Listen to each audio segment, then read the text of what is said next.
Party চলছে রাতভর আর মদ্যপানে রাশিয়ার টিম একেবারে নির্ভীক। সম্প্রতি এক সাক্ষাৎকারে শুটিং সেটের এমনই এক মজার ঘটনা শেয়ার করলেন ছবির পরিচালক রাধিকা রাও ও বিনয় সাপরু।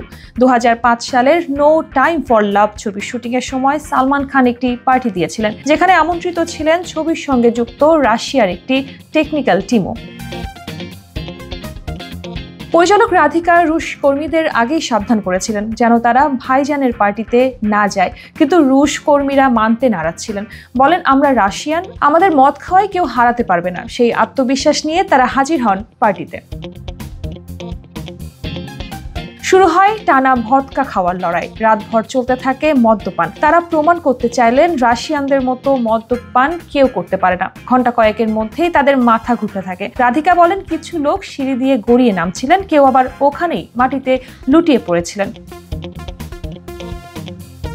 পরের দিন যখন রুশ কর্মীরা সেটে এলেন, মাথা ধরে বেশিরভাগ শুয়ে রইলেন।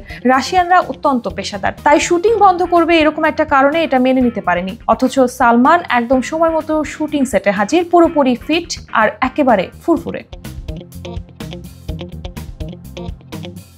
পরে রুশ কর্মীরা নিজেরাই স্বীকার করেন তার শরীরে একটুও হ্যাংওভার ছিল না। তাদের ভাষ্য, আমরা সবাই নাস্তানাবুদ আর সালমান ছিলেন একদম ফুরফুরে মেজাজে। সেদিন সকালে সালমানকে দেখে সবাই বেশ অবাক হয়েছিল। প্রসঙ্গগত 2005 সালে Lucky no time for love ছবিটি মুক্তি পায়। সেখানে সালমান খানের সঙ্গে দেখা গিয়েছিল অভিনেত্রী স্নেহা উল্লাহকেও।